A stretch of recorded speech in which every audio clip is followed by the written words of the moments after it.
Good evening. Thank you so much for coming out tonight. I'm Gail Maui, our women's ministry leader here at Horizon. I'm thrilled to see so many people here, and I am pleased to introduce Shaunti and Jeff Feldhahn coming here this evening. And they are best-selling authors. You maybe saw their table when you came out. Some that we're very familiar with here would be for men only and for women only. I think some of our groups are even doing that. So they have seemingly spent much of their lives doing a lot of research, compiling that, analyzing the data, and putting it in a format where we can benefit from that. So we're excited to have them here tonight. They're both Harvard grads, and I just read today that they met at Harvard. Is that true? Yeah, they met at Harvard, so that was kind of a fun fact that I didn't know. I had planned actually on asking you guys that. But they're here tonight to share some of their research-based data with us and what they have found to be helpful, and to kind of lead us into what we can do in our relationships to make small changes that might make a big impact or a big difference in our relationships and marriages. So let's give a warm Horizon welcome to Shaunti and Jeff Feldhahn. Thanks, Gail. Thanks, Gail.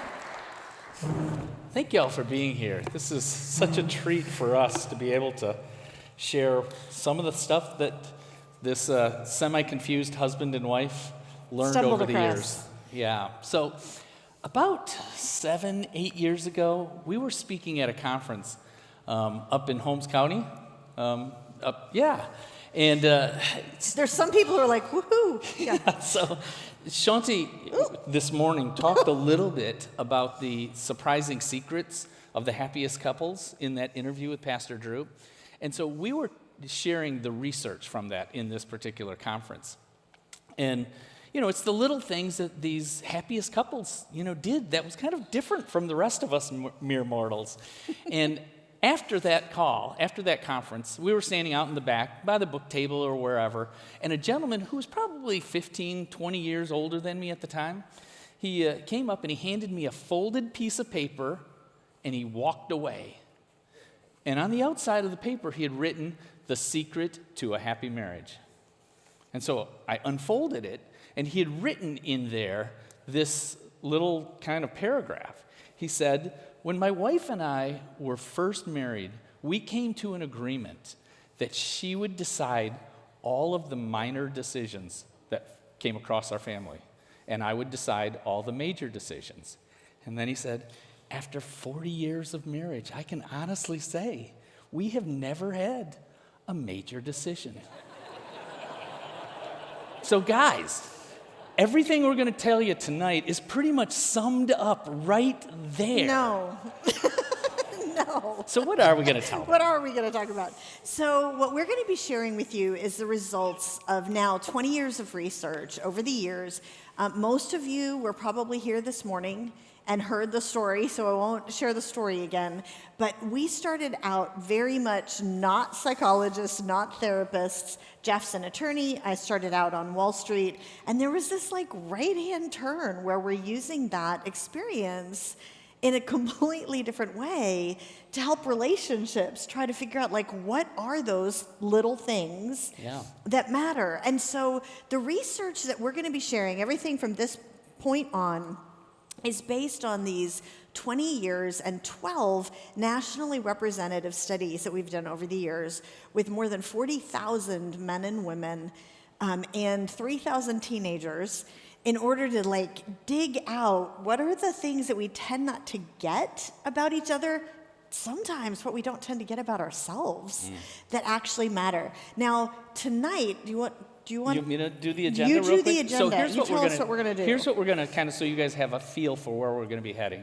So for the first about an hour and 5 minutes, we're going to be sharing with you the research that, we found that men and women are different, believe it or not. And it was Shocker. What's going on inside each of us. What are the little things that really, once we understand them, can hugely impact our relationship. So that we'll do that till about 7:10. Then we're going to take a 15-minute break. And during that 15-minute break, I know that there's snacks and stuff out there. We're going to try to come back and start right away at 7:25, because then we're going to do about 15 minutes or so on a topic that is designed to get you to come back after the break. Take a wild guess what that topic might be. So, yeah. What did he say? Chocolate. Yes, so that. Somebody actually, we said that years ago, like, take a wild guess what that topic might be, and somebody in the front row yelled out, gardening. So, yes, not that. So from there will be about 7:40 or so, Ish. and then we're going to have a Q&A period for about the last 20 minutes, and we'll hit the 7:59 or 8 o'clock departure time. So that we will get you back to childcare or out of here. All of that sort of stuff. So do you want to talk about the Q&A? Yes. Real quick. Do you want me to do this? Do it. Okay. So we actually use a program for live anonymous Q&A on our phones so that you do not need to worry about somebody asking a question in front of somebody, okay? So I'm going to suggest that we put up, if you don't mind, on your phone, all you do is on the browser, you go to slido.com. You don't need an app. It doesn't remember anything. You go to slido.com and you type in that number. And if you type in that number, what I'm going to suggest is that you do that right now, and each of you individually do that, because you may have a question that's completely different from your spouse, and you may be over here going, yes, I'm going to type it over here. And what happens is, again, it's all anonymous. It is anonymous to the extent that you don't say, why does Judy say this? Or Yeah. why does Bob do this? Yeah, we don't recommend that. But you ask a question, and here's why I'm asking you to do this right now, rather than during the Q&A. I mean, like at the start of the Q&A. Because I can guarantee you that there's going to be some things that Jeff and I say, they're like, wait, what? What was that? Can you explain? I missed the fifth point. Or why do you say that about, why she says such and such? And you can type that in right now, and Pastor John is going to be the one who's sort of, going through all the questions, and he will be releasing them. You will be able to see them in real time as they pop up, and you can vote them up if you're like, ooh, that's exactly what I was going to ask. And so you just press the little thumbs up button, and then when we have that short 15, 20-minute Q&A time, we will try to get to as many of the top questions as we can. Let's start. So let's start. You know what I should probably say? I should probably mention the statistical thing. I said this morning in a couple of the services, but I want to make sure to say it now. The statistics and the data and everything that we're going to be sharing, we are going to have to be making generalizations. There are always exceptions. So, for example, if I say, let's just say it's after the break and we're talking about like the intimacy topic. And I say that, for 78% of people, such and such is true. By definition, for 22%, it isn't true. And so the key is everybody in here you're not a statistic, you're an individual. And so we're going to encourage you to use this as the beginning of a conversation and be able to be like, really? Is that the way you think? and go from there. So Take it away. take it away. All right. So let me explain how we actually, one of the key ways that we started digging into the fact that there are some significant differences that matter is we actually have seen in the data that one of the most unrecognized and yet one of the most important issues that causes friction is running underneath the surface in our relationships is that men and women tend to have two different sets of primary insecurities running under the surface. Now, there's exceptions to this that doesn't work that way, but in general, what we find is that we tend to have different insecurities, and if that is true, if that's true, what that means by definition is that something different is going to hurt your spouse's feelings than would hurt yours. And what we normally see is that you have a good-willed husband and a wife who care about each other. Now, obviously, there are going to be relationships that are dealing with a lot of trauma and heartache, and there are going to be some relationships that are actually dealing with abuse and things. I want you to hear this right now at the very beginning. If that is your reality, then what we're going to be talking about from this point on needs to be applied completely differently. And you need to get that sort of specialized help to figure out what that means for you, because in most cases, it's not the big issues. In most cases, you have a husband and a wife who really care about each other, and they are both trying so hard, but because they don't know some of these things that matter, they're trying hard in the wrong areas. And they're not making each other feel cared for in the way you think you should feel cared for after all my hard work, right? Or even worse, because they don't know some of these insecurities that are running under the surface, they're trying hard and they're actually hurting each other and would never intend to. And so the stuff that we're going to be sharing is this stuff that's often running under the surface in your spouse, and once you know it, you can try hard in the right areas. And it doesn't solve the big issues, but it makes them so much easier to solve. Can you give a kind of a word picture, an illustration for this, about these insecurities that people have, using the whiteboard? Oh, yes, absolutely. Before she gets to that, Shaunti's going to be doing most of the talking this first half, helping the women understand what's going on inside the men. It's not that she's not letting me talk. It's just that she's going to be taking the lead. And I'll chip in from time to time, and then we'll flip it. So. Yes. Okay. So at the beginning, let's talk about both one of the examples of how we can be different in ways that we just don't realize, that apply to both sides of things. So we actually saw this really strongly early on in some focus groups. And we always do interviews, focus groups, and then we do the big, expensive, nationally representative surveys in order to really quantify some of this other stuff.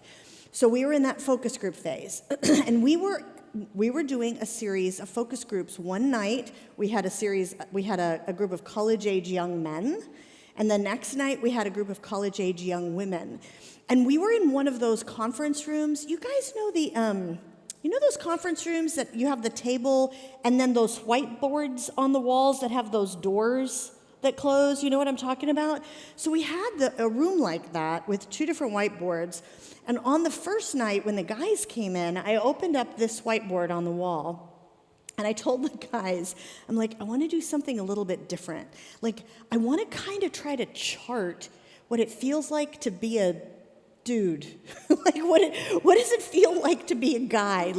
I divided the board in half, and on the left-hand side, I said, okay, guys, when someone says this or does that, what's the stuff that feels bad? What are the insecurities, the worries, that someone says this and it hurts your feelings, Not that any 20-year-old guy is going to say, it hurts my feelings, but you know what I mean. What is that stuff?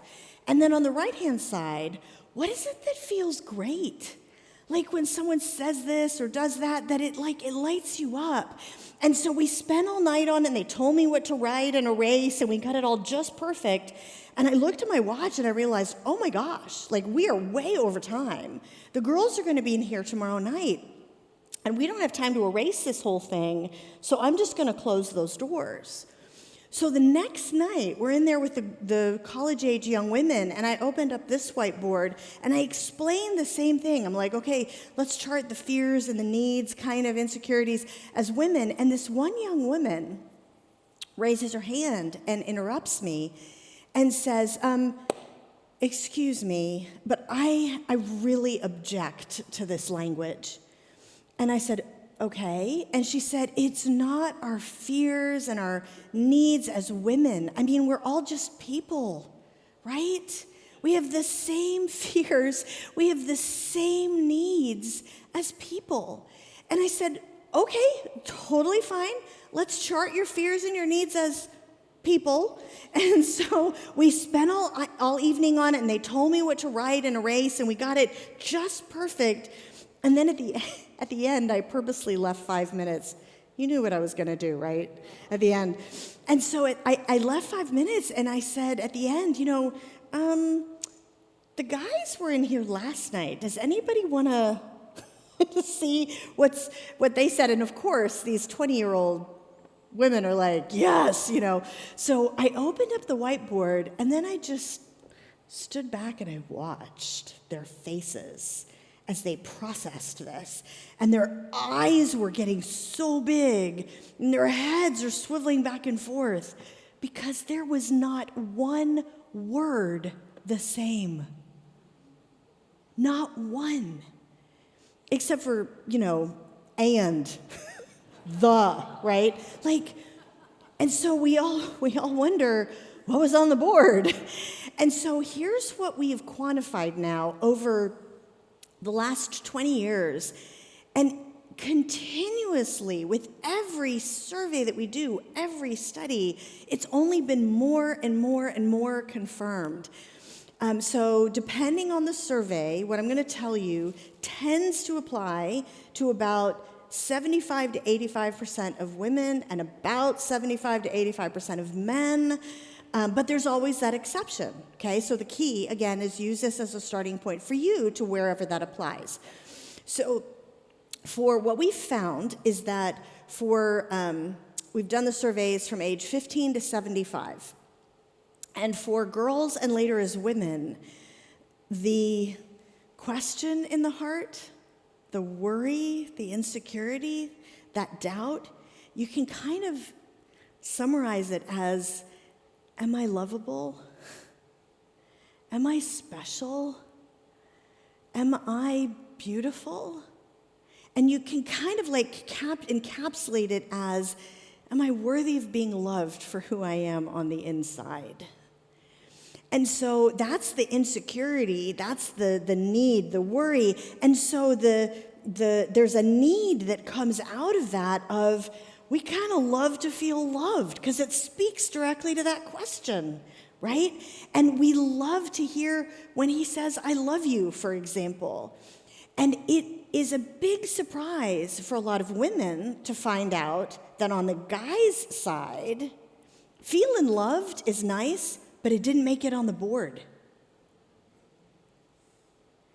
And that, again, for 75 to 85% of men, age 15 to 75, the question, the worry, the insecurity that's under the surface is totally different. Instead of, am I lovable, the question is, am I able? Do I measure up? Do I have what it takes? And you could kind of summarize it as, am I any good at what I do on the outside? Now think about how different those things are. Am I worthy of being loved for who I am on the inside? Am I any good at what I do on the outside? Totally different. And it lends itself to a totally different set of kind of primary needs, the things that speak to those self-doubts. Now, I should probably say right up front that, let me just make this really clear. To some degree, we are all insecure about everything and we all need everything, right? To some degree, all of that is true. However, what we're going to be talking about for the next few minutes is that heartbeat stuff. It's that stuff that causes us to try hard and hurt each other's feelings without intending to, because there's an insecurity under the surface that it's like a raw nerve. And you're hitting the nerve. And you would never intend to, and you just don't realize really that it's there in that way. And so that's the starting point. So for the next few minutes, as Jeff said, I'll be talking to the women about the men's side of things. Again, that's 75 to 85%, not everybody, and then we'll switch it. So for the women, so here's a starting point for you guys. Recognize that, you know how I said we love to feel loved, right? Because it speaks to that question. We love to hear, and that he loves us. And so we try to love our husband well. And we say, honey, I love you. We do all these things that we hope he'll find to be loving. And at the same time, we might be criticizing him a lot. Or maybe we're like questioning his decisions all the time. Hypothetically, like not that that ever happens. Or maybe we're like, okay, we're telling him what to do a lot. Okay, I have to tell you that I am looking at some of the men's faces in the rooms right now. And some of the men are like vibrating in their seat. You're trying really hard because you're thinking, I can't nod. like I'll get in trouble if I nod. Why does this matter?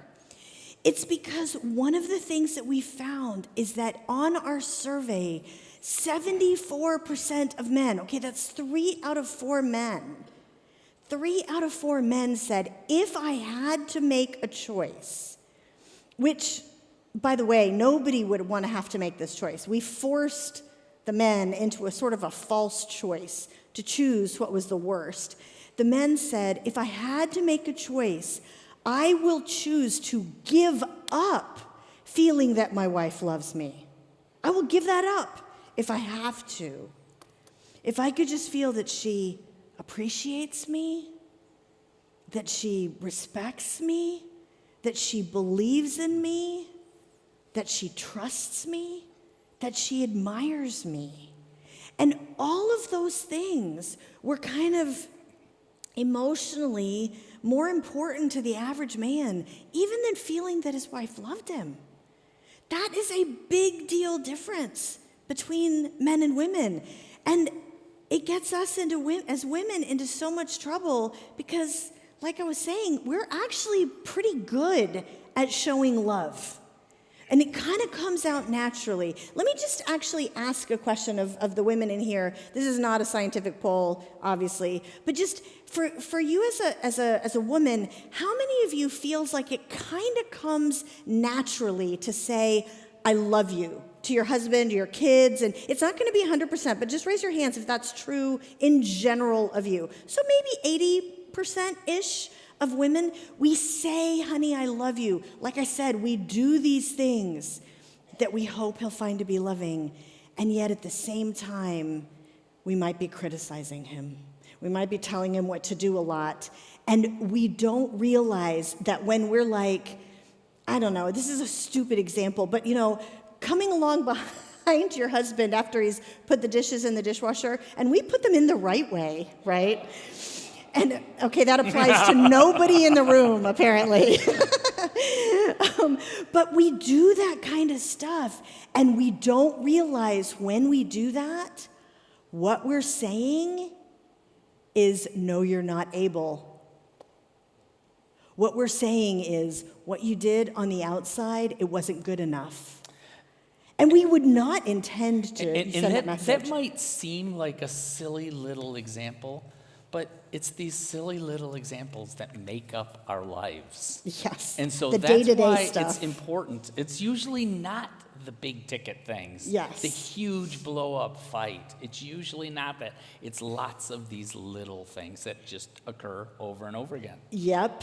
And so for these little day-to-day things, okay, we need to know, and there's so many things, man. I mean, there's even in just a couple of the chapters in For Women Only, there's so many details that I would love to dive into, and some of the caveats that, and like I said, if there's a troubled relationship, it's applied completely differently. So I would love to go into all those details, but because of our time, let me just boil it down to 2 factors that we need to understand here. And so we need to, as women who care about our husband, or if you're a boyfriend, or maybe actually some of you are, recovering from a broken marriage and you're thinking back and going, what do I do next time differently? There could be a lot of different applications of this. But these 2 things, the first one is, what is it that we need to know about that raw nerve. What is it that hits that nerve that we might not intend to send that negative message for those silly little things day to day that we might be doing? And what is it on the positive side? What is it that builds him up? Like, what's that positive message? So it's not just avoiding the negative, but it's also doing the positive. So let's just tackle those two briefly.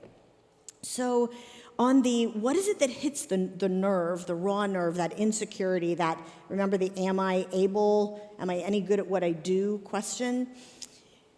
It's any little thing, and it's the day-to-day stuff. It's any little minor thing that basically tells him, I think what you just did is inadequate. That's it. Because it says to him in this kind of internal way, I think what you just did is inadequate. I think you are inadequate. Who here was here this morning? Were you guys, most of you? Okay. Do you remember the story that Drew told about his wife and the pizza? Do you guys remember? And he'd, vacuumed, he'd taken care of the kids, he'd done all these things, and she walks in and she says, is that all there is? That is literally just a sentence asking for a piece of information. Is that all there is? But for him, it's like, I think you're inadequate. That's the way he heard it. And it is that little stuff. Let me give you another example. So Jeff and I had just released the new editions of For Women Only and For Men Only. We had updated them with some new data, and I was flying home to film the video study that goes along with the books, and I was talking next to the guy who's sitting next to me on the airplane. And I should probably confess that I interview every man I come across. Feel kind of bad for the guy who's trapped next to me on the airplane for 2 hours, but if he's bored, he's fair game. And it's actually in a weird kind of way, like if they actually want to talk, I'm kidding. Like if they don't want to talk, of course I don't talk. But if they do, it's actually really good information because I don't know who they are. They can be completely honest.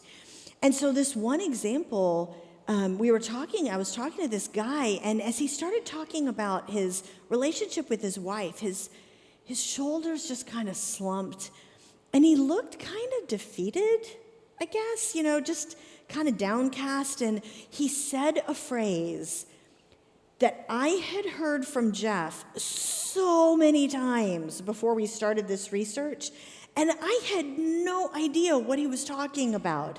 And I can guarantee that some of the women in the room have heard your man say this phrase, and you're like, what are you talking about? What do you mean? So this guy said, look, I love my wife, but nothing I do is ever good enough for her. Okay? So now, because of the research, now I thought I knew what he was talking about. And so I said, can you give me an example? Because I always learn better from examples. And he said, sure, I'll just tell you something that happened last night. He said, my wife and I, we had friends over for dinner. The kitchen was a bit of a wreck. And she had to run out for a meeting right after dinner. And she said, honey, would you mind cleaning the kitchen so that when I come home, we can go right to bed? And he said, sure, no problem. He said, so I cleaned the kitchen, and she comes home from her meeting and kisses me on my cheek and looks over my shoulder into the kitchen and goes, huh, and grabs a sponge and starts re-cleaning all the countertops. And he said, it just kills me. Nothing I do is ever good enough for her. Okay, now I'm looking at some of the women's faces. And I'm telling you, some of the women in here, some of you have on your face the exact same expression that I did the first, 20 times I heard an example of like this, because some of us are seriously thinking, dude, grow up. Right? Like, you are so oversensitive. That should not bother you, right? And I finally realized, after I had heard this so many times, I I hate to say it, it was almost like God had to whack me over the head. And I finally realized, wait a minute. The reason that I am saying that should not bother you is that it wouldn't bother me. He's not me. He's wired very differently. And by the way, for those of us who are people of faith, we can say, he's wired very differently by a God who knew what he was doing. And so as I was starting this research, as you can imagine, I was like having to rethink a lot of things. And when I was talking to this gentleman on the plane, I actually asked him, can you tell me, is there anything that your wife, where if she would have handled that in a different way, that you would have received that differently? And he kind of looked at me like I was nuts, like I had two heads. And he said, yeah, like if she just would have appreciated what I tried to do. Like if I missed the crumbs under the toaster, like she can clean it later when I'm not looking. And I realized, again, silly, minor example, but it said to him, what you just did on the outside wasn't good enough. You failed.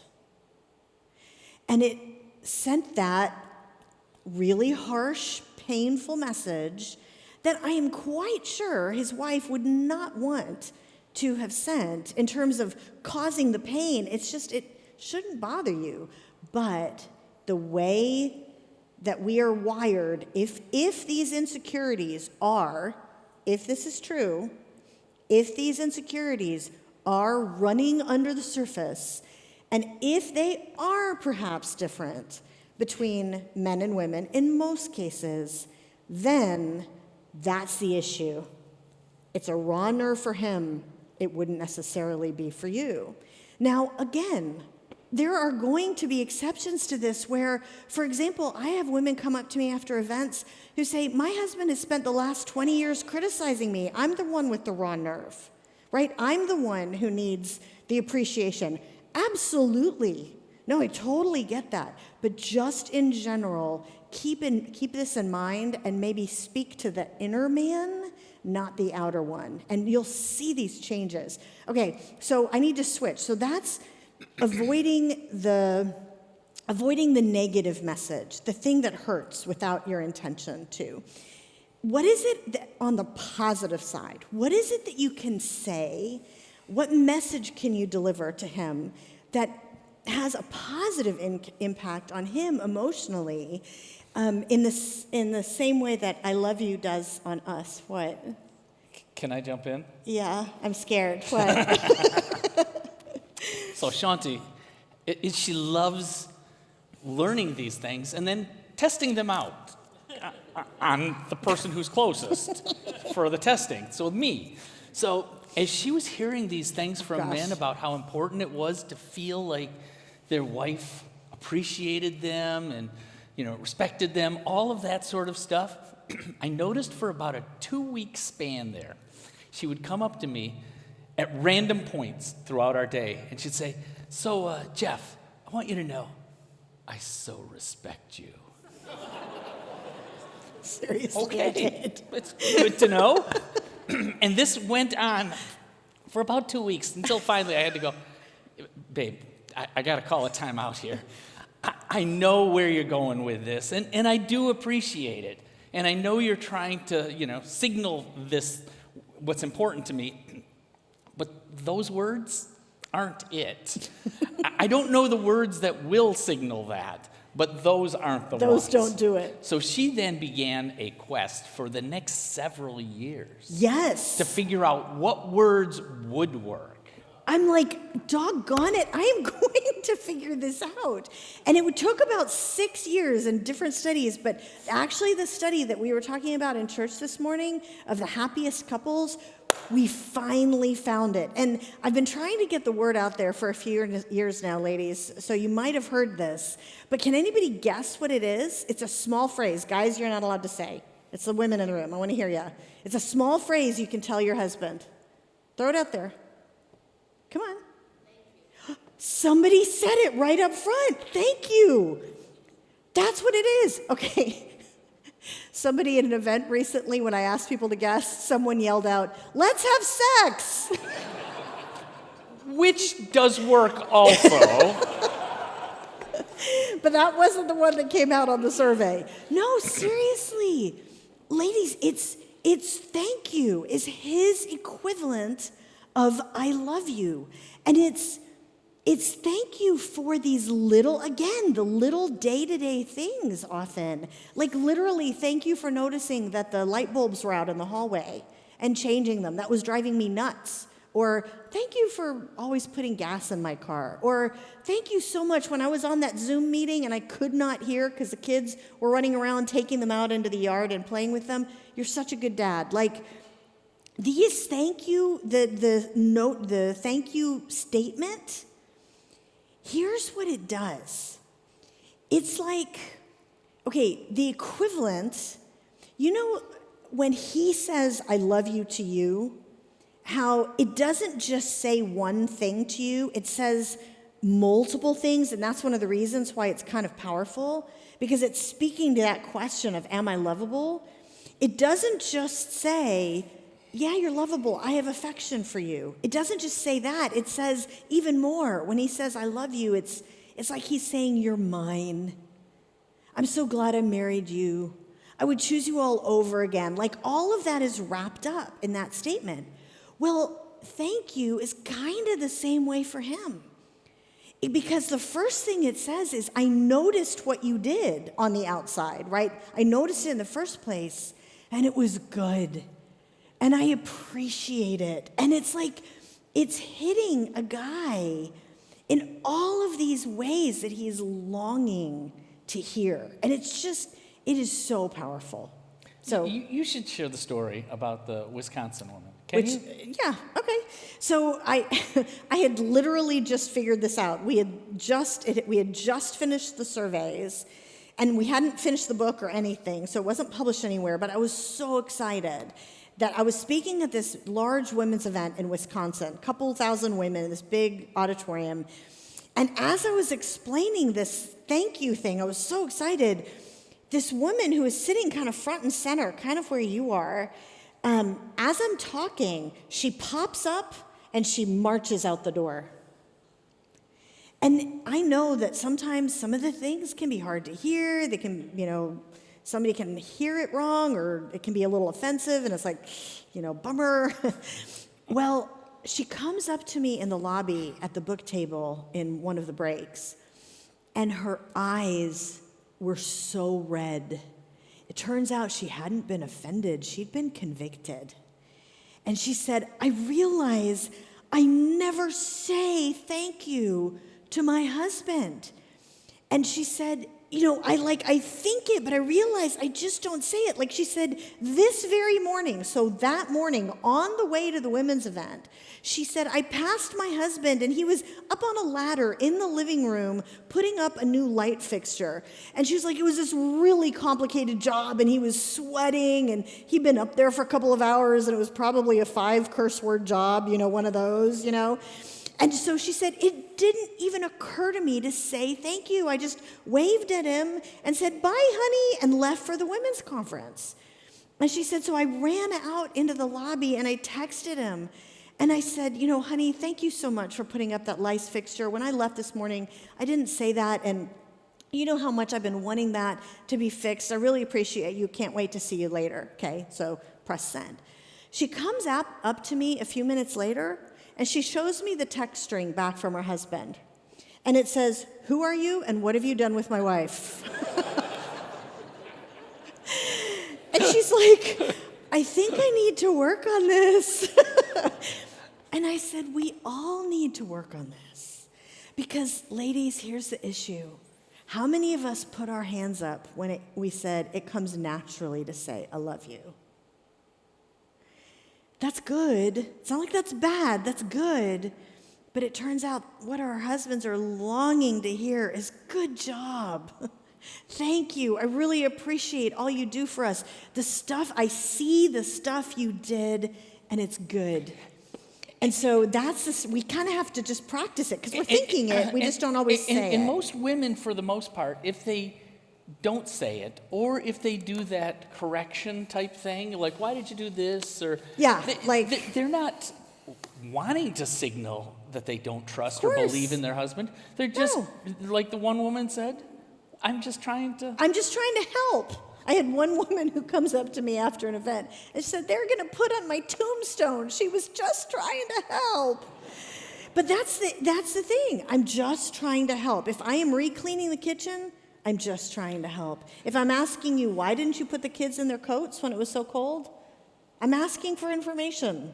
Not criticism. Not recognizing, again, guys, just so you know, we're not recognizing that it's doing that. Well, can you give the one-word picture? Are you sure? I want you to be able to go. We'll do it. We've got time. Okay. If you could give that one-word picture, because I think it says a whole lot. Okay. So, and by the way, these are all the kinds of things, like be looking on Slido and asking those questions, okay, as they're occurring to you. Because I can see some by your faces, at least some of you were like, but what about this situation? And what about that? Feel free to ask those. So here's what Jeff is talking about in the word picture. So it was weird. When we were doing some of these interviews, we kept hearing similar word pictures used over and over again by different men and then eventually different women when we did that study, literally all over the world.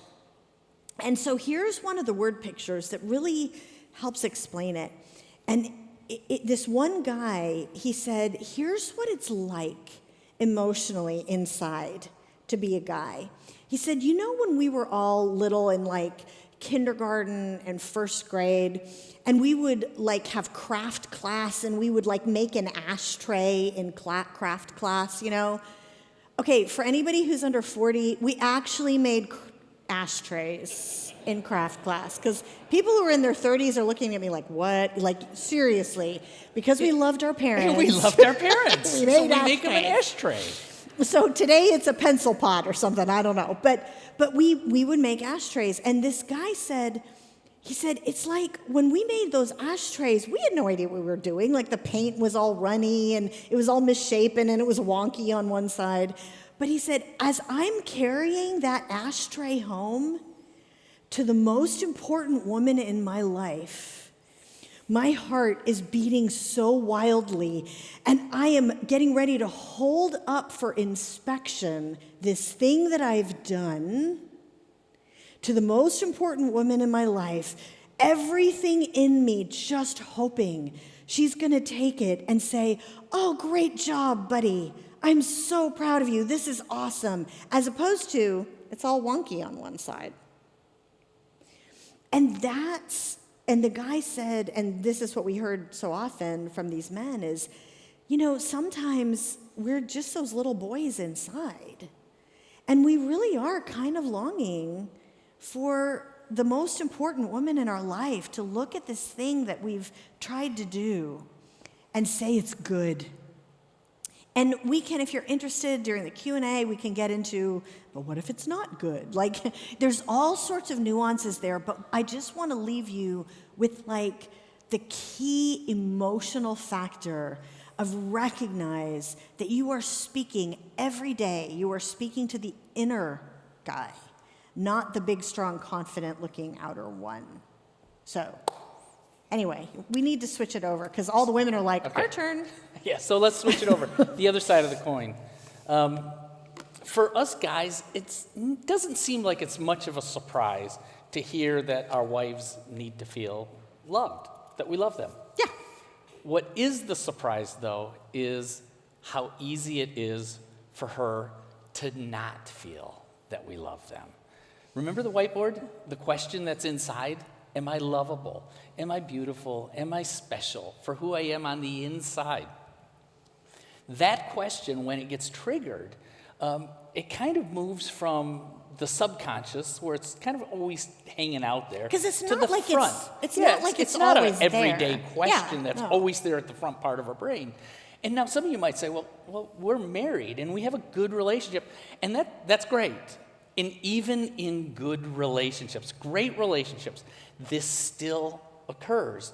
It's just that the question kind of morphs a little once you're married to, is he happy he married me? Would he choose me all over again? Is he pleased with me? So for us guys, that seems like such a strange sort of question to be continually asking, because I know that when Shaunti and I got married, I knew she loved me. And the question pretty much just ceased to come up in my brain. Yeah, we were actually doing an event here in Ohio a few years ago, Okay. and a woman comes up to me and she said, my husband literally, this is literally what happened.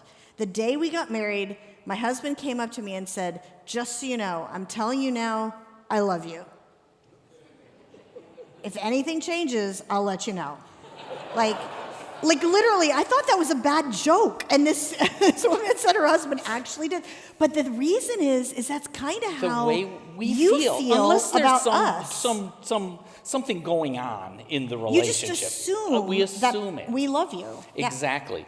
And so the question is that this feeling inside of her is there, that raw nerve that can get hit is somewhat dormant, but when it's triggered, it comes to the front part of the brain and it creates a level of discomfort and unease among women. And so let me give you an example of how that plays out. So let's say Shaunti and I are, some morning we're over the breakfast table, we're drinking our coffee, and we're having a discussion. You know, those kind of discussions. Those ones you never want to have. Yeah, and as it's going on, it's getting a little more heated. And then I realize that... Hurt feelings, Yeah, all of that those sort kind of stuff. Yeah. And I realize I've got a client meeting that I've got to get to. So I excuse myself, I get in my car, back down the driveway. Fellas, as I am driving out of the neighborhood, what's happened to my thoughts about that discussion with Shaunti as I'm driving out of the neighborhood going to work? Guys? Gone! Totally gone. Because now I'm in work mode. I'm thinking about the client meeting I got to get to. And then when I roll back into the house at around 4, 5, 6 o'clock at night, I'm pretty much hoping that Shaunti's done the same thing. Have you? Ladies? What has happened What has happened? And so during that time away? Yeah, because here's the thing, guys. Here's what you need to know. When all the women in the room, whoever said no, here's what's going on. It's not that she's holding a grudge. It's not that she's refusing to let things go. Like whatever it is that maybe is the narrative in your head, what's happened is that underground insecurity, that am I lovable insecurity, which in marriage translates to, does he really love me? Okay, doesn't just go away because you're married. That insecurity has now been triggered.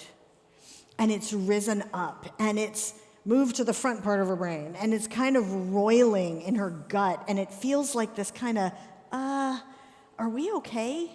And is the technical term of how it feels. It's this insecurity that's going to keep circling that uncomfortable feeling until she's reassured. And fellas, I see you out there, and I feel your pain because I was there with you. Because you're kind of going, I got no grid for this at all. I just don't know what that feels like or understand what having this kind of constant kind of... Well, not constant, but back of the mind kind of insecurity over something, what it feels like. And actually, I think you do. So let me ask you a question. How many men here never, ever have had to worry about your career, how you're going to provide for your family, your finances, any of that sort of stuff? It just never happens. Yeah, it's like, folks, most guys, it's like, well, of course that's always there. You know, when I used to ask for a show of hands, you know, no one ever raises their hands. We had one. We were doing this event for like a group of marriage counselors, therapists, ministers, pastors, etc.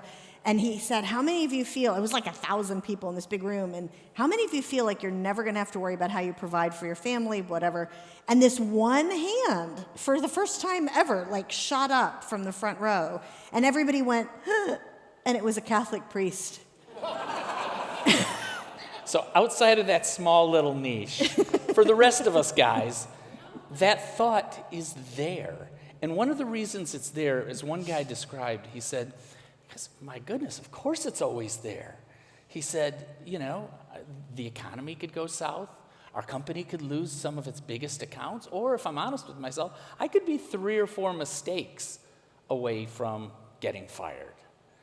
And as I was sharing that guy's thoughts with a group of women in a focus group, one woman raised her hand and said, that is exactly how we feel about you and our relationships with you.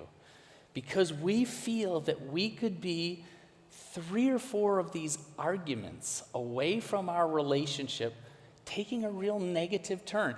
Not like we're going to get divorced or anything, but things spiraling downward. Yeah. And so we're always aware of that. It's always there in our mind, just as this how to provide, how to make ends meet, all of those sorts of things are there for us. So we know kind of what that kind of can feel like. Now, one little thing from this point forward, a little different when I'm talking to the guys than when Shaunti's talking to the women. She gave lots of practical tips, but she could spend, and has, with women's ministry groups all day talking about men, and they can't get enough of it. There's lots of good information out there. When I first started, when I joined her first in this, I kind of just had her as my model. So I'm just giving these guys all more of this information, one thing after another. And finally, one guy afterwards at one of the events came up to me and goes, there's a lot of good information there, but could you just tell me what to do? I'll do it. Give me a business plan I can execute. So from this point forward, guys, I'm going to tell you what to do. So the first thing we need to do is identify what it is that could occur in our relationship that triggers that insecurity, that question from moving from the back part of her brain up to the front, which causes that kind of distressing feeling within her. So the first one, is, quite frankly, it's the one we just have talked about, conflict. That's pretty self-evident. That's obvious to most of us, that conflict could cause it. The second one is what tends to be Jeff's preferred way of handling all conflict, which is withdrawal, which is I pull away, I turn away. And I'll give you a reason for that later, which is a reason that many men have for using that particular behavior. But that withdrawal doesn't solve the problem. Makes it worse often. It makes it worse for her. If you're in conflict, you're feeling like, are we okay? As he walks away, often that increases in intensity. It's like, now it's even more urgent to get reassured. A third one is silence. As one woman put it on our survey, if my husband's quiet, it must be because of me. There must be something wrong. Must be something wrong. And I'm just, to the ladies out there, and there are those occasions where that could be the case, but there's also plenty of others that it could be that his favorite sports team just lost. And he doesn't feel like talking to anybody. That's just the way we are sometimes as guys. And finally, another one is that life is busy and hard, and she could just be exhausted.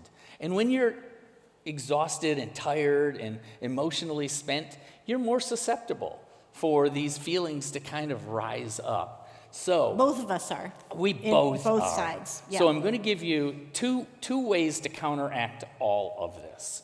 The first one is, what do we do when you've noticed that this has been triggered inside of her, the insecurity? And then the second one, the second solution that I'm going to give you is even better because it's a preventative solution. So to the first one, what to do when you've noticed it, that it's occurred, and it's created what you think is some anxiety related to, she's asking the question, am I loved? Does he still love? Are we okay? Yeah. All of those questions. And this one I have high level of confidence that it works because we actually tested it on the survey, and the result of it was, I always have to look this up because I forget it. Hold on. 95%. 95% of women said that if my husband will do this, take this action, then it kind of helps resolve in some level. Or solves it. Solves it. Completely. Here's what it is. It is when you're in that moment. Let's say that conflict is happening between the two of you. You're in a disagreement, and you've got to get some space. If you will say something like this: honey, I'm really angry at this moment right now. I got to be honest. I'm angry, but I want you to know we're going to be okay. Whew. Because what is the guy what just you have done? just done is, before you drive out of the neighborhood for the client meeting, what you've just done is told her, you've reassured her, this isn't the beginning of those 3 or 4 arguments of things maybe spiraling downhill. It's just an argument and we're fine. And so that's a reassurance. Yeah, and now I will say, guys, that while 95% of the women said that this would give them a sense of peace during that and allow their husband to have some time away. If he's the type that needs it. If he's the type that needs it. The caveat is, at some point you got to come back. The women have said, if I have to chase him down a day or so later, kind of all the goodwill that he got from me in the beginning, is kind of evaporated. But here was the plus side. The women also said that the very act of him coming and being willing to re-engage on that particular topic matters way more than whatever it was we were out of sorts about in the first place. So that's fantastic. That's the what do you do once it's been triggered? Yes, and let me just, for the women out there, this is a little bit into understanding about the men. So we're going to go back into some of the stuff that Shaunti didn't get to. But Pastor Drew this morning, remember he was saying something like, sometimes I didn't know that was me. When he said, I was reading for women only, and I was like, that is me. I didn't think it was me, but that's me. For us guys, sometimes we really don't know how we feel. We don't know how to articulate it. So when Shaunti and I are having one of those discussions, she's like super, super, super fast on her feet. So it's like the microchip in her brain is like the latest Intel processing speed microchip. I'm still working on a microprocessing chip from the 1980s. So not true. I don't know what's going on inside of me. I know I'm upset, but I can't find the words actually to articulate what is going on. So I need time away, and that's not uncommon. I used to think I was defective as a guy. No. But what we found was that it was number. a significant portion of men, because of the way that the male and female brains tend to be wired, that men, to process emotional issues and matters, sometimes it can take... It was 2/3 of men saying they had to have that time. Internal to processing process. time, Yeah. to think things through, to try to figure out what's going on. So anyway, that was just a little there about, us guys, why we sometimes do walk away and need that time away. The next solution, though, is a preventative solution. And it is, if you can do this, guys, this will, even in those instances where you're having conflict or there's withdrawal or these other things, it prevents the feelings, the uncertainty, the discomfort, the anxiety from arising, because you've done some things that have prevented that from happening. Well, it's not just like you've had insurance over here. Right. It's you've built what he's going to tell you now is this is how you build such a sense of security about your love inside of her that even when something might trigger it, that she's like, I know that he didn't mean it that way or whatever. Correct. Even though you could be exposed to whatever it is, the virus, you've been vaccinated, and you've built up something so that it's not going to impact you. So here's what it can be summarized in one word for you guys. It's the word pursuit. And I always love saying that because most guys go, huh? You already know what it means, what pursuit means. And as a matter of fact, you're actually already expert at it. For those of you who are married, you're a genius at this stuff, because it's what you did when you were dating to get her to fall in love with you in the first place. And now every guy is super quiet because they're going, oh my gosh, that was so exhausting. Are you kidding me? When we were dating, I got a job now. We have a house and a mortgage and kids. How can I possibly do those things? And here's what you need to know. It's not those exact things. It is whatever it was that you were sending the message to, that I'm choosing to be with you today. I love being around you. It can be a lot of little things. Well, I mean, literally the message that you were sending her every day when you were dating was, I love you today, I want you today, you're lovable today, right? You can send her that message every day, today, by reaching across and taking her hand when you're walking through a parking lot. That says, I would choose you all over again. A text message. Or a text message. Like, literally, like, I ask her, like, what is it that are these little things? But, like, we had a group of women who were giving us, here's some of the little things. And, like, if you send her, for example, and she's this type, and you send her, oh, this has been a rough day. You know, the boss has just been so difficult, and I can't wait to see you tonight. I love coming home to you. I love you so much. Like, she will screenshot that text message and she will save that, right? Or like you're sitting together at church, or you're like out to dinner with another couple at dinner and you put your arm around her in church. Like that says, you're mine. I would choose you all over again, right? I know I'm so sorry, guys. I made every man in here go, dang. I was going to do that. I really was. Well, can I actually mention? Mm-hmm. Can I mention, by the way, this is really important. Most of you were here this morning. Remember that whole believe the best of his intentions towards you, believe the best of her intentions? Ladies, the next time you're sitting together and he puts his arm around you, don't go, you are only doing that because she told you to. Right? Or she says, guys, she says, thank you. You are only doing that because that's what they said mattered. No, believe the best. This is how we feel about each other. We just didn't know, like, that it mattered this so much. stuff mattered. So when we were doing the research on this particular topic, it was some afternoon, and we both work from home. And so I kind of went, you know what? I'm kind of hungry. You want to head out to that little sandwich shop down the road? And she said, sure. So out for lunch, we drive down to this little kind of pedestrian area, and we park in this parking lot, and there's rows and rows of cars. And as we're getting out, we're having this conversation. And I'm walking next to the cars, and Shaunti's out here kind of in the middle of the row as we're walking in toward the little cafe. And I noticed that a car is starting to pull down our particular row. So I walk over to her and I put my hand kind of in the small of her back and pull her close to me, and we walk in. The next day, we're with a focus group, these 10 women, me and another guy.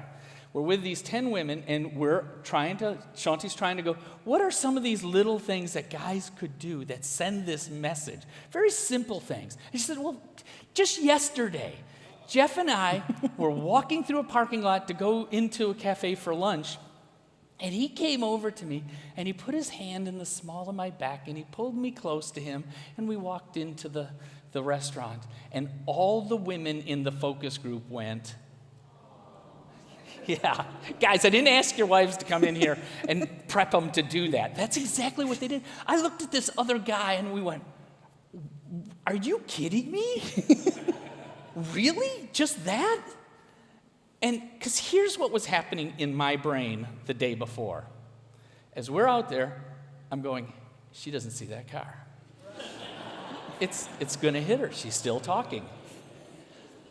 And I hesitated whether to go over and pull her closer. Not that I wanted her to get hit by the car, but because if our positions had been reversed, if she had done that to me, I'd have gone, I saw the car coming. I wasn't going to let it hit me. We're different. We have different brains and different wiring by a God who knew what he was doing. I'm going to share one other story because it's my favorite story, and I get to share stories. So this story... It's a perfect example. It's a perfect story of things that you can do, guys. So when these books first came out, we were doing a lot of like radio and television interviews, And one of the interviews that we were doing was a television interview, and the producer was asking us a series of questions before we went on set, and just trying to get a feel for how it was going to go. And we were telling him some of these things, and I was telling him how one of the things we found that was so important was how much our wives need to hear, crave to hear from us, that we find them beautiful. That was on the whiteboard.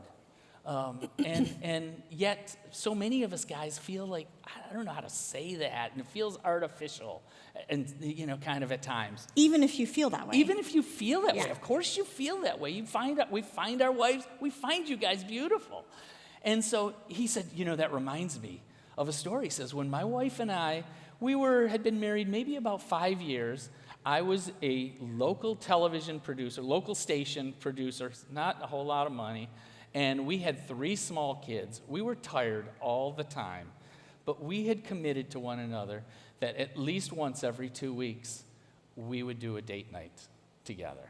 We'd get one of our sets of parents to watch the kids, and since we didn't have much money, we would go to this little hole-in-the-wall pizza joint. And, it was the kind of place that, when you'd walk in, they had a chalkboard that had a trivia question written on it. And if you answered the trivia question properly or correctly, you got a free soda with your pizza. Now, this was all pre-Google.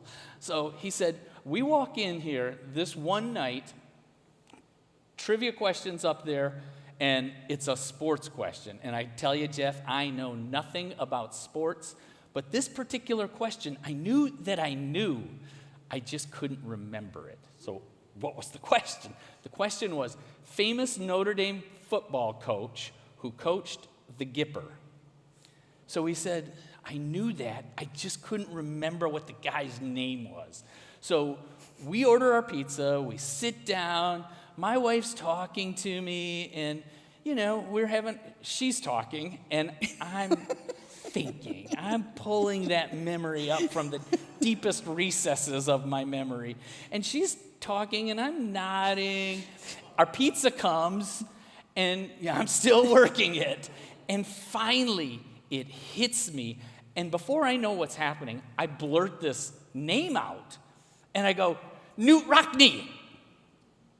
And she looks at me, and she kind of grins. And as we're talking more, I notice she got a little flushed, and she's smiling a lot and giggling. And as I'm kind of looking at her, I went, so what's going on with us right now? And she said, you've just never said that to me before.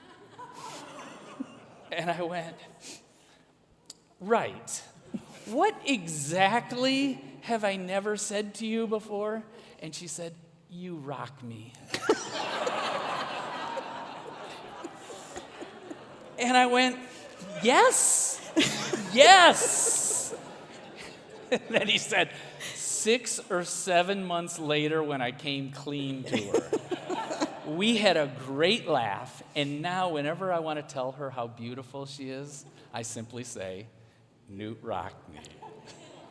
So that's it, guys. Those are the kind of things that you can do day over day over day. Not the huge, big things. They won't complain about the big weekend getaway or anything like that. But those little things that sends that message that says, I am choosing you all over again because I love you. And I want to spend the rest of my life with you. And if you will practice doing those little things, like the guy at the pizza place, you can do something boneheaded and get credit for it. So that's good news for all of us. That is good news for all of us. This particular subject matter, it's really amazing to me because it's so easy to feel isolated in this particular area, in intimacy. And the reason why it's so easy to feel isolated in it is because we typically just don't talk about it. We don't talk about it with anybody. Well, when we started, we should explain that this is actually our latest research project. Yes. Okay, this book literally just came out a few weeks ago, and Jeff is like, I cannot believe that I'm participating in a book about sex. I grew up in the Midwest here, and my dad still hasn't had that talk with me. So the fact of the matter is that we've spent 3 years uncovering things about sex and intimacy between, with married couples. As a matter of fact, I asked the publisher. We have a co-author on it who is a nationally renowned sex therapist. So he worked with us all on the research and everything else, and the writing of the book. And I asked the publisher if only Shaunti and his name could be on the book, not mine. Just because this is such a kind of an awkward subject for me to be participating in. But the reason why we feel it's so easy to feel isolated about this is because, I've been in men's groups, ever since I was, a grown-up. And, we just don't talk about it. Even in men's groups, maybe the deepest you get on this topic is one guy will say, not a lot of action happening in our house these days. And the other guys will go, yeah. And that's it. That's about you as don't far go as into it goes. details about anything. And so that's one of the problems. And so what we do is we fill in that lack of information, getting it from good sources. We get it from sometimes bad sources. So and we have a lot of misinformation rattling around in our heads because of Hollywood or whatever, because we're not talking about it. And so we see something in a movie or the locker room. Yeah, we think that's how it should work. Well, gosh, the most I ever talked about sex in my life was in high school, in the locker room. And let me just tell you, 16-year-old boys are not the most reliable source for accurate information on anything, let alone this topic. So we're going to try to give you some accurate We're going to information. give you a little bit of accurate, and you need to reassure everybody in here who's nervous right now. Yeah, well, we're going to treat this subject with the care that it demands. And if you came in hoping that this session would be about technique or anything like this, I am not the guy to deliver that talk. No, we're not going to go that direction. What we are going to do, just briefly, is share the results of this 3-year research study briefly, because we don't have a whole lot of time, but try to recognize a few of the pieces of the puzzle that are really common for a lot of couples that cause heartache, and we don't know that that's what's going on. And so probably the most important starting point is a reassurance. It's like we said, it's easy to feel isolated on this topic, and one of the things that happens when you feel isolated is you kind of feel like, are we normal? Is what we're dealing with normal? There's a sense of not being part of a community on this topic. And so the reassurance for all of you to be aware, no matter what you are dealing with, and I mean this literally, no matter what that is, you are not alone. Literally, there was nothing in the research for 3 years that occurred that our co-author had not heard before. Literally millions of couples are dealing with whatever it is that you're dealing with, or if it's something that's really unusual, maybe hundreds of thousands of couples. And so that is one of those things to be aware that whatever that is, okay, deep breaths, reassurance, either it's something really common that we can address, like for example, in a book, which is only a couple hundred pages, or it's something that a specialist can address because they've seen it thousands of times before. So why don't we talk about what's kind of the initial one of the most hurt, common hurts. Okay, so one of the most common pain points, one of the most common hurts in relationship is the simple pain in marriage of one spouse wanting more intimate connection than is happening, right? And so more often. And so what we found is that 21% of couples are happily on the same page about how often they want to connect. 79% of couples the spouses don't agree. And it could be that the husband is the one who wants more. It could be the wife is the one. But 79%, so 8 out of 10 couples, there's a mismatch. And one of the things that we oftentimes, at least most of us, kind of put into that kind of bucket is, well, then the spouse that wants frequency less often, it's because they have a lower sex drive or their libido's lower or something like that. And what that ends up doing, when we kind of put it in that simple category, it creates a lot of pressure on the lower desire spouse to think, what's wrong with me? Or they could feel like something's broken inside of me, is that right?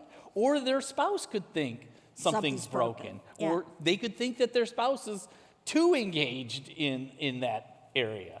So how do we deal with this? One of the things that we found is that, it could actually be that the two spouses have different levels of sex drive. Like, that could actually be a thing, but it's not necessarily the reason that you're not connecting as often as you want to.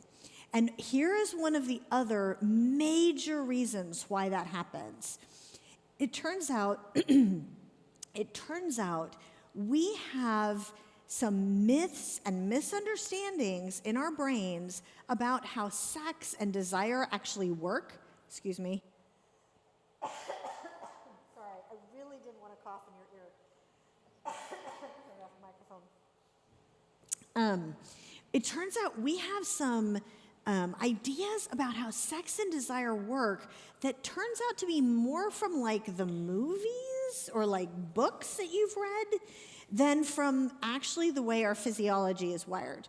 And let me give you an example. So in most movies, TV shows, where you see a sexual encounter start, think about the pattern that happens. The guy and the girl look at each other and there's a spark, right? And like there's a feeling of desire, there's a surge of desire, and pretty soon they start kissing and the clothes are off and they're in bed and the camera nicely cuts away. I mean, not always, but that's sort of, we know that Hollywood puts people into weird like situations, but we think that process is just what happens. You feel this surge of desire and you do something about it. And so if it doesn't work that way in our house, again, it's like something's wrong. Like I don't feel that, I'm broken, or my spouse is broken. And what we found is that that is actually one type of desire. That type of presentation is called initiating desire. The initiating desire person, their physiology feels desire. They may be thinking about sex more often, and so they feel that and they do something about it, okay?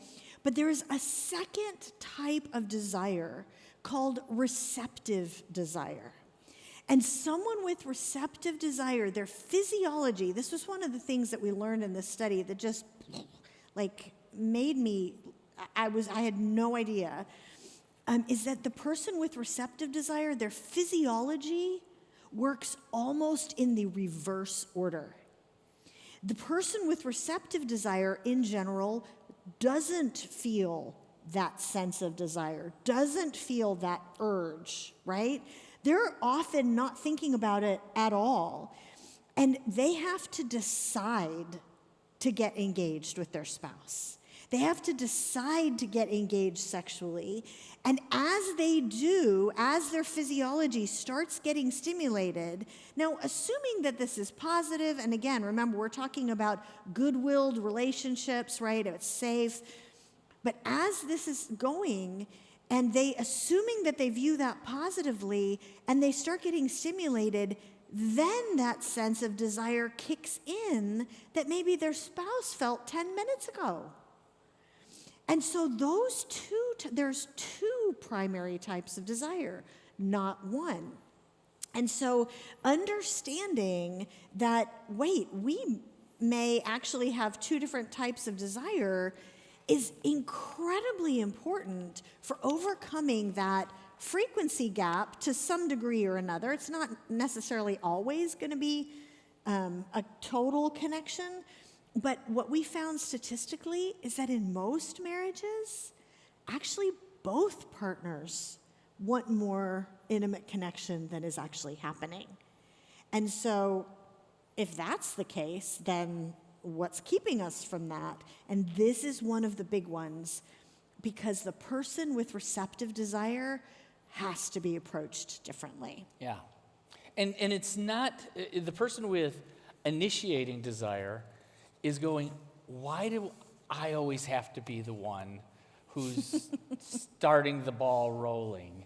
It feels like I'm always the one asking for this. And it makes you not feel desirable, right? Correct.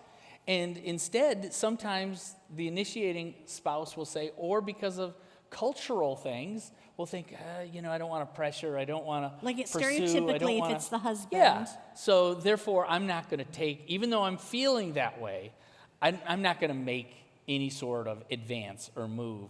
And so then your spouse, who just, it hasn't occurred to them because of the physiology that is at work, and therefore then nothing happens, and they're both then can become resentful. The one who is the receptive desire is thinking, he or she never pursues me or has stopped pursuing me. They don't think I'm lovely or attractive Whatever or it desirable. is. All of that. And so one of the things, just give you, we're going to give you just really briefly, because I want to get to our questions, a couple of numbers, okay?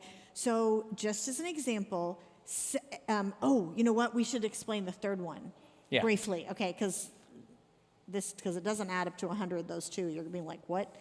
There's actually a third type of desire, by the way, and it is a much smaller percentage. It's about 3-ish% In both men and in both women. men and women, but it's called resistant desire, and this is more of a term for that sex therapists tend to use.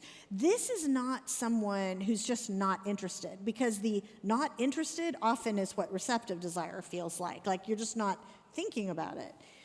And resistant desire is someone who actually fears sex. Like maybe there was trauma in the background, or maybe there's actually a pushing away from it because there's a relationship issue where it doesn't feel safe, or there could be all sorts of reasons. But someone who has resistant desire, that typically goes hand in hand with other issues, and it's kind of masking. That person is usually naturally initiating desire or receptive desire, but because of whatever, they're resistant desire. And if they start working with a specialist, often it doesn't actually take a ton of time, but they can actually address what are those things, and they end up becoming one of those other So two. can we give a couple of the numbers about typically between men and women? Yes. So I think I have some of the numbers. When it I'm comes gonna- to you go. I'm gonna look initiating up. desire, 58% of men identified as having initiating desire, Yep. and 34%, correct? 38%. 38% said that they had receptive desire. Which is a fairly high number. It's often men over 55, 60 years old. It tends but to change. but can not change. only, It doesn't but not always. only. And then for 3 or women, 4% it was were resistant. Initiating desire was 24%, and receptive desire 73%.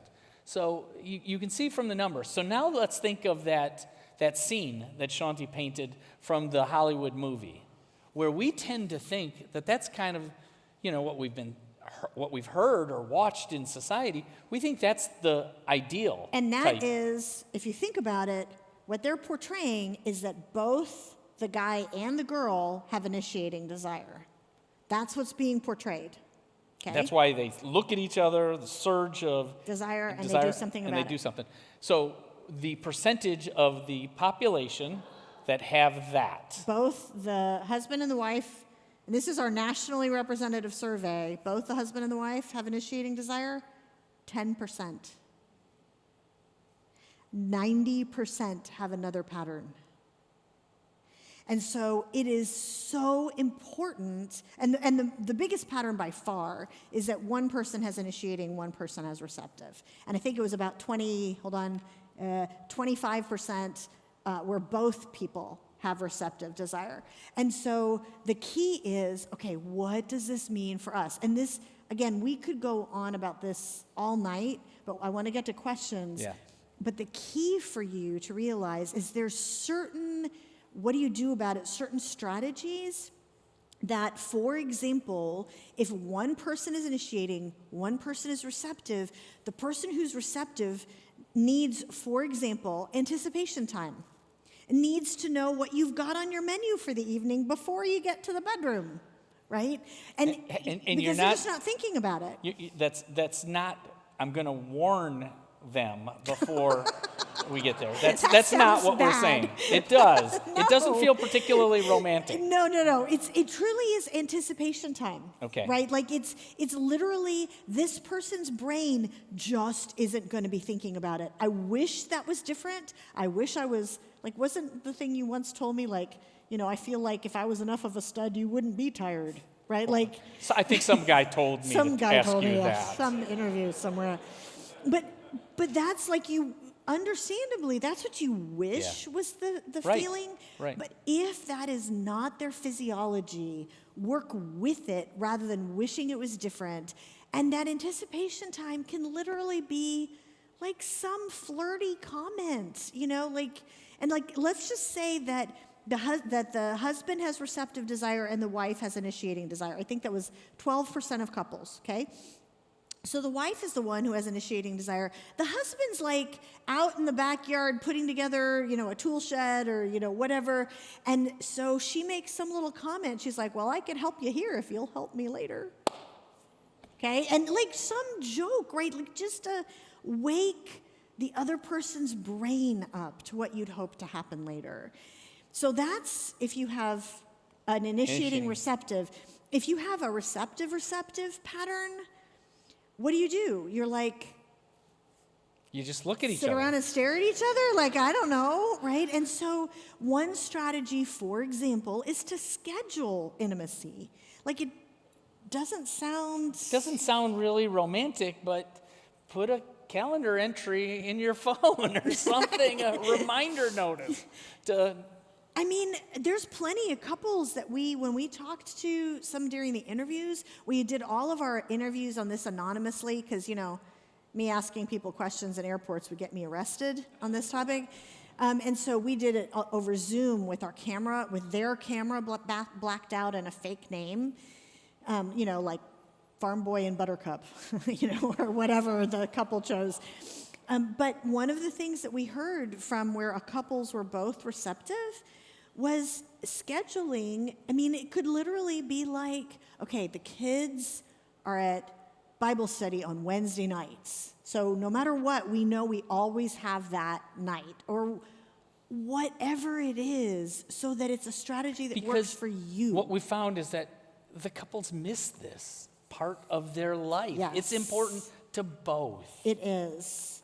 And so one of the things that we need to get to questions, but one of the things that we want to encourage you guys with is that because it's statistically for the vast majority of couples, and if there's a resistant spouse, it is different, but for the other cases, for the vast majority of spouses, both do really actually want to connect more often than is happening. And so it's you've been on opposite sides of the table. Why aren't we having sex? Why aren't you having more sex? And now you both probably want to connect more. So put yourself on the same side of the table. Why aren't we? What's getting in the way? Problem solve. And this what we've just mentioned, may be one, but there may be other issues. If you are interested, by the way, in other tools, or if you need specialized help, because we wrote this with a sex therapist, you can go to that's the same as the title of the book, Secrets of Sex and Marriage. Go to secretsofsexandmarriage.com, and there are great referral resources to different specialists and medical issues and whatever. And there are other stats in here that I'm too embarrassed to say in public. But they're all very interesting, yes. So So are Q&A. we Can get we to do Q&A? this? Yes. And you guys have supplied some great questions. You really have. The one that oh my gosh. looks at number 1 and number 2, they look very similar, kind I of. think the answer is the same to Yeah. both of them. So I'll read out the top one. How can we train ourselves to believe our spouse's intentions are actually good when an enemy wants us to believe the opposite? And can I read the second one? Mm-hmm. I love you for women, thank you for men. Both are great affirmations. I find our marriage is strained when we treat things like a sport with a scoreboard. Any advice for being able to take the scoreboard down and allow for grace? Yeah. And the answer to that one is to train yourself to believe the best of your spouse's intentions. And the word train there is perfect, because in lots of training you can't start with running 26 miles for a marathon on day 1. You got to give yourself a little grace, and you got to give a small little win on that first day and try to do it again the second day and third day. One of the studies that I love that we ran across while we were doing the research for that book, it was called The Power of Good Intentions, and it was the study was done by a professor at the University of Maryland, and I thought it was so fantastic. He had a bunch of college students that he had surveyed and studied, and you love college students because for $20 they'll subject themselves to practically anything. And this was one of those kind of practically anythings. The college student would sit and had all these biometric measuring devices hooked up to him, like pulse rate and respiration rate, perspiration rate, blood pressure, all of those things. And then they also had a cable that was connected to them and run across a room to a partition. And behind the partition was a little device with a red button on it. And when that red button was depressed, it would send an electric shock to the person. And then all the biometric measuring things would measure the impact of that shock on them. And it was a real electrical shock. But the difference was the person sitting there with all that measuring done to them was told one of 3 different things. In one case, told that the person who's pushing the button knows that they're pushing the button and that it will create a shock for you, but they've also been told that it'll help you win money. Sort of a good intention, basically. Second case, they were told that it was being pushed on accident. They didn't mean to do it. Third case, they were told that the person knew that it would give a shock and knew that it would hurt and thought that was kind of cool. So in all 3 instances, the shock amount, I'm going to show my electrical ignorance here, was exactly the same voltage or amperage or whatever it is. And it administered the same, but what changed was what the individual there perceived about the person's intentions on the other end. If they thought that the person was doing it on purpose, for no good reason, it hurt a lot, and it registered that way. If they thought it was done on accident, it hurt less. And if they thought the person had their best interests at heart to win money, it hurt considerably less. So here's how we train ourselves with that sort of information. Sometimes we want to have 2 people participating in these things, both of us believing the best. But if just one of you will do that, you can change how you perceive, how you, in your relationship with your spouse, feel. Because if you are believing that, ouch, that hurt, I wish they hadn't said it, but I know that they love me, and train yourself once, again and again and again, and come to believe that it actually does hurt less. We earlier, and I, we've been here all day, so you won't know who this is, but earlier, I had someone who came up and said, I know my spouse will say these things, and it's just like, I feel like I've been trying and trying and trying, but you know what? I know that they don't mean it that way. I know that this and this is how they feel instead. And I'm like, right there. That is exactly what you do in order to try to train yourself. You have to catch when that pain happens and tell yourself, the person pushing the button has good intentions toward me. They don't realize that it's hurting the way that it is. You choose the next. Okay, so what if I am a wife who doesn't have those feelings of respect, admiration, etc.? So some of the things that I say or do are to get him to realize that and realize that he needs to make changes. Okay, so listen, this is, we could have a whole session. Like sometimes when I do longer events that are for women, specifically on this topic, like we'll dig into this because there's a lot there.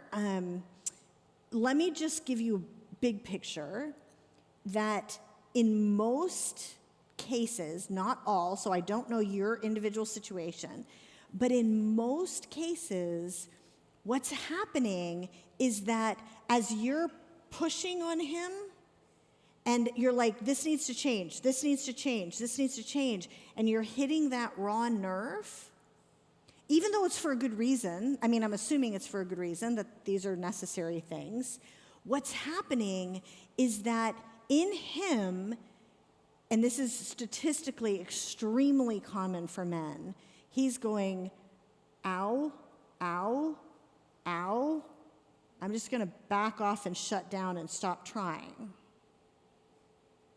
Because I can't win. Nothing, like, remember that comment, nothing I do is ever good enough for her? Nothing I do is ever good enough for her. It is way better emotionally for me just to shut down and not try, because that's less painful than trying and having my hand slapped, okay? So one of the things that your assumption is that you're saying these things in order to motivate him. And that assumption, in most cases, is actually the opposite. You have to constantly remember that self-doubt, that insecurity.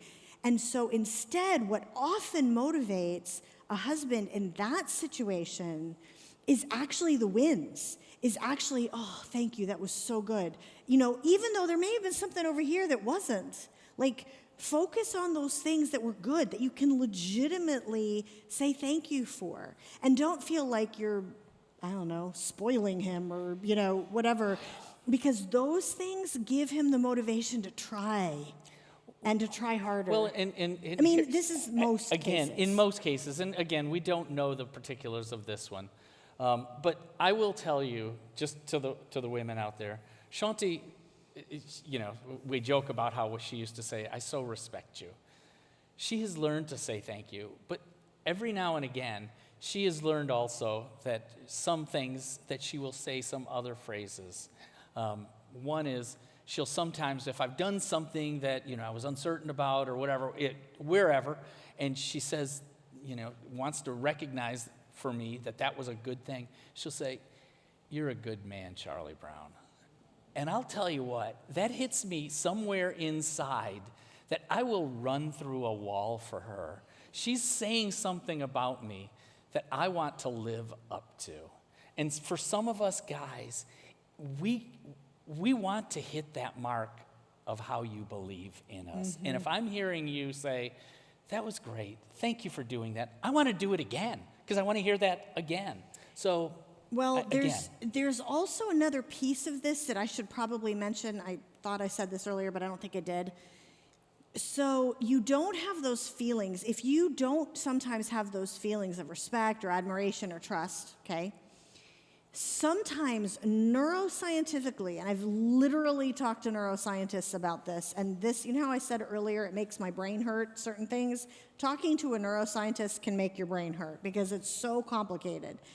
But one of the things that every study has proven, basically, is that often your feelings follow your actions and your words, not the other way around.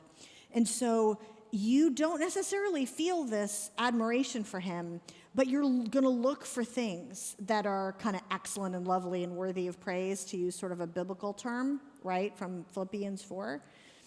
And so you're looking for those things, and you say those things, and you say, that was a really great job with the kids. I really appreciate it. Well, guess what? Once you say that, are you going to appreciate him less or appreciate him more?